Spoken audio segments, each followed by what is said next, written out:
आधी रात का फ़ोन। एक छोटे से शहर में सागर नाम का एक कॉलेज स्टूडेंट अपने दोस्तों रिया और विक्की के साथ एक पुराने किराए के मकान में रहता था। मकान पुराना था लेकिन सस्ता था और तीनों को इससे कोई शिकायत नहीं थी। मकान के मालिक, एक बूढ़ा आदमी, ने उन्हें बस एक ही हिदायत दी थी, कभी भी तीसरे कमरे में मत जाना, वो हमेशा बंद रहता है। शुरुआत में सब ठीक था, लेकिन एक रात जब सागर देर तक पढ़ाई कर रहा था, ठीक आधी रात को मकान के पुराने लैंडलाइन फ़ोन की घंटी बजी। सागर चौंक गया क्योंकि उस फ़ोन का तो कनेक्शन ही नहीं था। उसने डरते डरते फ़ोन उठाया। दूसरी तरफ से एक कर्कश आवाज़ आई, तीसरे कमरे में मत जाना, वरना। और फ़ोन कट गया। सागर ने ये बात रिया और विक्की को बताई। विक्की ने इसे मजाक समझा और हंसने लगा, लेकिन रिया को कुछ गड़बड़ लगी। अगली रात फिर वही हुआ। आधी रात को फ़ोन बजा और वही आवाज़, तीसरे कमरे में मत जाना। इस बार सागर ने गुस्से में फ़ोन पटक दिया, लेकिन अब तीनों के मन में डर के साथ साथ उत्सुकता भी जागने लगी थी। आखिर तीसरे कमरे में ऐसा क्या था?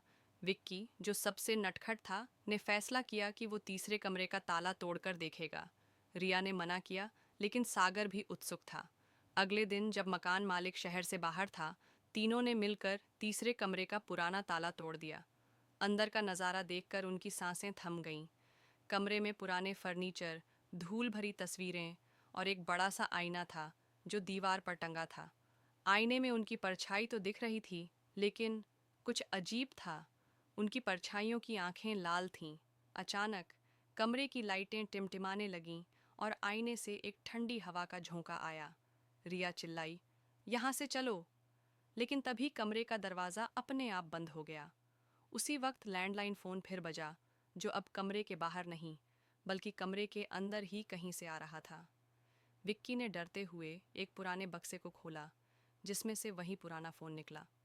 उसने फ़ोन उठाया और इस बार आवाज़ ने कहा, अब तुमने देख लिया, अब तुम मेरे हो।